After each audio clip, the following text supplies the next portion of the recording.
Hey guys, welcome back. Today we're doing a time-lapse drawing of a Fakemon I created. It's the grass starter for one of my regions. I have two regions that I'm working on. One of them I've been working on for several years. I was working on it actually right before Scarlet and Violet came out. I posted my map and everything to TikTok and Instagram. And my region was called the Diveria region because there was a different ton of divergent species.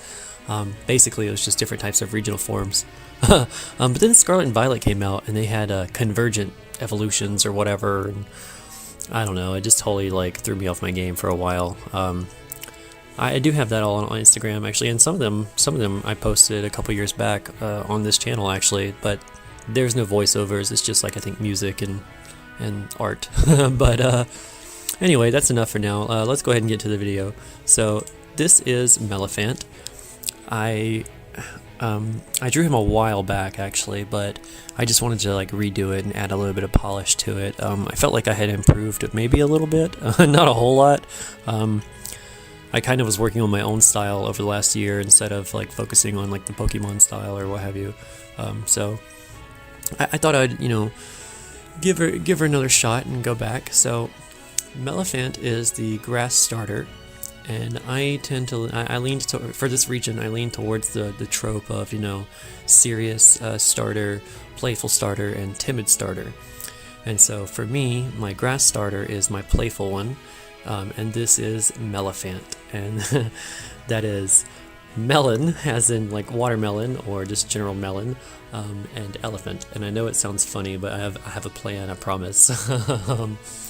So I really wanted to get that nice round, baby shape that a lot of starters have. Nothing too overly complicated, but at the same time, it wasn't. I just didn't want a circle, So for this one, I pretty much wanted the melon to be his main body, just to kind of show that off. And then I have his trunk is made of the vine.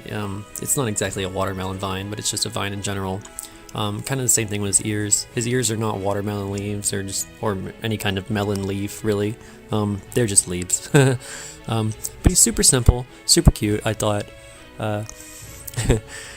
I wanted to show that he was a melon basically by doing some stripes. I did stick to your classic watermelon trope just because that's the most common melon. I grew up in the South, so that was the most common melon we had. I now live in the Pacific Northwest, however, and I don't see a lot of watermelons. I actually see more cantaloupes and honeydews, but point is, I liked the traditional green and blue motif of a melon. Whenever I think of melon, I think of juicy, and I think of summer, and I think of spring, and I think of watermelons. But anyway, so I actually ended up doing it with watercolors, pencils, and then a little bit of airbrushing on top of it. I was pretty satisfied, but I was never very good at the Sugimori style. I'm still pretty new to digital art. I've been drawing for, 30 years, if not more, but I've only been doing digital for maybe 2. So when I do digital, I kind of stick to what I know, which is inks, digital watercolors, and digital pencils. So for this piece, I did all of the flats were ink, and of course the line work is an inker. And then all of my highlights and shading, right here on the nose and the jaws and the legs and stuff, all of that was done with watercolor. Because I don't know, I like the chunkiness of the blend, if that makes sense. Airbrushes are too smooth, and everything has to be really, really perfect for the airbrush to really shine through. But with watercolors, you can kind of block in your chunky pieces. I don't know, it gives it more of an authentic hand-drawn feeling to me when there's still some blending that needs to be done, you know what I mean? But that was about it for this one. My cute little round guy, look at him there, all just adorable and stuff. But anyway, and here we have it, Melephant, the plant pachyderm. I wanted his ability to be sturdy, because I don't know. In my head, he's going to be the happy little tanker, if that makes sense. He can take a hit. He's not going to be super strong, and he's not going to be very serious because he's a playful, happy little guy. But he can definitely take a punch. So sturdy is his ability. He can, he doesn't get one hit KO'd.